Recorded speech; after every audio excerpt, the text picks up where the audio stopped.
Hi friends, எல்லோருக்கும் வணக்கம். எல்லோரும் எப்படி இருக்கீங்க? நல்லா இருக்கீங்களா? இன்றைக்கி அந்த கதையோட அடுத்த பகுதி தான் பார்க்க போகிறோம். அதுக்கு முன்னாடி நீங்கள் செய்ய வேண்டிய விஷயம் என்ன அப்படின்னு கேட்டிங்கன்னா, மறக்காமல் நம்ம இந்த சேனலை சப்ஸ்கிரைப் பண்ணுங்கள். கீழே இருக்க பில் பட்டனையும் கிளிக் பண்ணுங்கள். அப்போ தான் நான் போடுற வீடியோஸ் எல்லாமே உங்களுக்கு உடனுக்குடனே நோட்டிஃபிகேஷன் வரும். ஸோ மறக்காமல் சேனலை சப்ஸ்கிரைப் பண்ணிவிட்டு வீடியோ பாருங்கள் ஃப்ரெண்ட்ஸ். வாங்க நம்ம கதைக்குள்ளே போகலாம். நான் அவங்க கிட்ட கேட்கலாம் அப்படின்னு சொல்லிட்டு ஃபோன் பண்ணலான்னு 2-3 நாளாகவே வெயிட் பண்ணிகிட்டு இருந்தேன். ஆனால் எனக்கு கேட்குறதுக்கு ஒரு மாதிரி தயக்கமாகவே இருந்துச்சு 2-3 நாளாகவே. என்னடா இதுன்ட்டு. அப்புறம் சரி, என்ன நடந்தாலும் பரவாயில்ல, நம்ம அவருக்கு கொடுத்தாலும் நம்மளுக்கு வேலை வாங்கி கொடுத்தாலும் சரி, இல்லைன்னு சொன்னாலும் சரி, என்னதை கேட்டு தான் பார்ப்போமே. அக்கா சொல்கிற மாதிரி கேட்டு பார்க்குறதுல ஒன்றும் தப்பு கிடையாது. அதே மாதிரி தான் என் ஹஸ்பண்டும் சொன்னார், கேட்டு பாரு அவர்கிட்ட, அவர் ஏதாச்சும் ஹெல்ப் பண்ணாலும் பண்ணலாம்ல அப்படின்னு சொல்லிட்டு தான் இவர் சொன்னார். எப்போதும் எல்லோரும் ஒரே மாதிரி இருக்க மாட்டாங்கள்ல. சிலப்போ இப்போ உதவி பண்ணுறதுக்கு வாய்ப்புகள் இருக்குது அப்படின்னோடனே, சரி உதவி பண்ணட்டும் அப்படின்னு சொல்லிட்டு கேட்போன்னு சொல்லிட்டு ஃபோன் பண்ணிட்டேன். எடுத்தோடனே சொல்லு மாலா அப்படின்னு சொல்லிட்டு பேசினார்.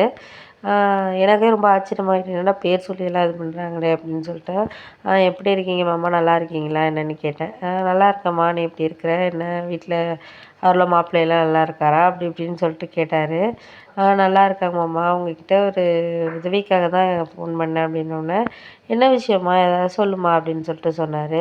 இல்லை மாமா, அவர் உங்களுக்கே தெரியும், குழந்த இல்லைங்கிறதுனால தான் இங்கே ட்ரீட்மெண்ட்டுக்காக தான் ஒரு வருஷம் இருக்கணும் அப்படின்ட்டு சொல்லியிருக்காங்க.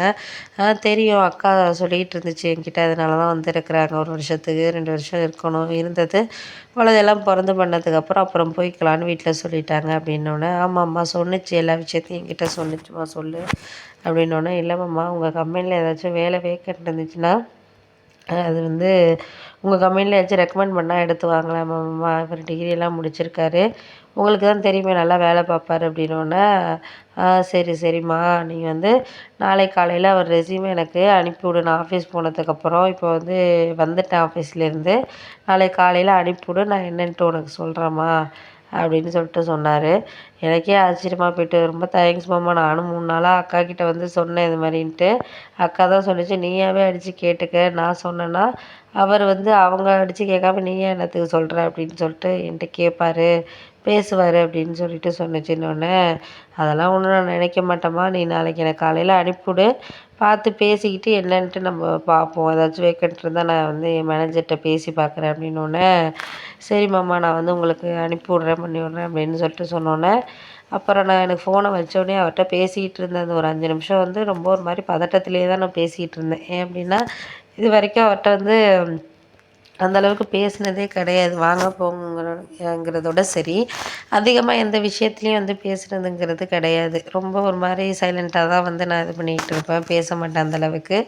எதா இருந்தாலும் ஒரு அமைதியாக இது பண்ணிக்கிட்டு இருக்க மாதிரியே தான் இருப்பேன். அப்படி இருக்கிறதுனால சரி, என்ன பண்ணலாம் செய்யலாம் அப்படின்னு சொல்லிட்டு நான் யோசிச்சுட்டு இருந்தப்போ தான் என்ன ஆச்சுன்னு பார்த்தீங்கன்னா, அப்போ தான் எனக்கு தோணுச்சு, சரி ஓகே, இதுக்கப்புறம் எந்த ஒரு இதையும் நம்ம இது பண்ண வேண்டியதில்லை, பார்த்துக்கலாம். முடிஞ்ச வரைக்கும் நம்மளால் எது செய்ய முடியுதோ அது மாதிரி நம்ம இது பண்ணிக்குவோம் அப்படிங்கிற மாதிரி மறுநாள் ரெஸ்யூம் இவரோடதெல்லாம் நான் ட்ரை பண்ணி நான் அனுப்பிவிட்டேன். அனுப்பிவிட்டோன்னே அவர் என்ன சொன்னார்னா, ஒரு 2 நாள் வெயிட் பண்ணுமா, நான் என்னென்னு மேனேஜர்கிட்ட பேசிவிட்டு சொல்கிறேன் அப்படின்னு சொல்லிட்டு சொன்னேன். அதுக்கப்புறம் என் ஹஸ்பண்ட்ட சொன்னேன். அவர் ஏதாச்சும் பேசிட்டு ஏதாச்சும் சொல்லுவார், நீ வேணால் பாரு அப்படின்னாரு. நான் சொன்னேன், அவர் ஏதோ ஒரு ஃபார்மாலிட்டிக்குனாச்சும் வாங்கினதே இது ஓகேங்க, அனுப்பி விட்றதே ஓகே, இல்லைன்னா ஏன் என்கிட்டலாம் கேட்குறீங்கன்னு கேட்டிருந்தாருன்னா நம்ம என்ன பண்ணுறது அப்படின்னோடனே, அது மாதிரிலாம் அவர்லாம் கேட்குற டைப்பெல்லாம் கிடையாது, அவர் பேசுகிறதுக்கு கொஞ்சம் தயங்குறவர் மாதிரி தான் தெரியுது, மற்றபடி உங்கள் மாமா நல்ல டைப்பு தான் அப்படின்னோடனே, ஏதோ சொல்கிறீங்க பார்ப்போம் என்னன்ட்டு அப்படின்ட்டு சொன்னேன். அதுக்கப்புறம் ஒரு 2-3 நாள் கழித்து அவரே ஃபோன் பண்ணார். ஃபோன் பண்ணி, நான் எதிர்பார்க்கவே இல்லை அவர் ஃபோன் பண்ணுவார் அப்படின்னு சொல்லிட்டு, நான் எதிர்பார்க்கவே இல்லை. ரொம்பவே ஒரு இதாக தான் இருந்தேன். எதிர்பார்த்தோன்னே ஃபோன் பண்ணோன்னே எனக்கே இதாக இருந்துச்சு. ஒரு ஈவினிங்காக ஃபோன் பண்ணிவிட்டு, நாளைக்கு அவங்க மாப்பிள்ளையை வர சொல்லுமா, காலைல 10 மணிக்கெல்லாம் இங்கே இருக்கணும், கொஞ்சம் நீட்டாக ட்ரெஸ் பண்ணிவிட்டு கொஞ்சம் வர சொல்லு, ஃபார்மலாக வர சொல்லுங்கள் அப்படின்னு சொல்லிட்டு சொன்னார். சரி ஓகே மாமா, நான் வர சொல்கிறேன், என்னென்னு கொஞ்சம் பாருங்கள் மாமா அப்படின்னோடனே, நான் பார்க்குறேம்மா அப்படின்னு சொல்லிட்டு வச்சுட்டாரு.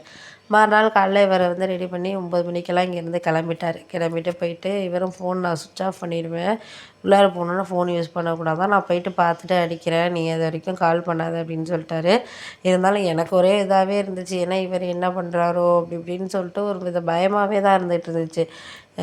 நான் அதுக்கு தான் கூட பேசினேன். நீங்கள் எங்கேயாச்சும் ட்ரை பண்ணலாம், எதுக்குங்க அவர்கிட்ட போயிட்டு இது பண்ணிக்கிட்டு அப்படின்னு சொல்லிட்டு சொன்னதுக்கு, நான் போயிட்டு வந்து சொல்கிறேன் பார்ப்போம் அப்படின்னாரு.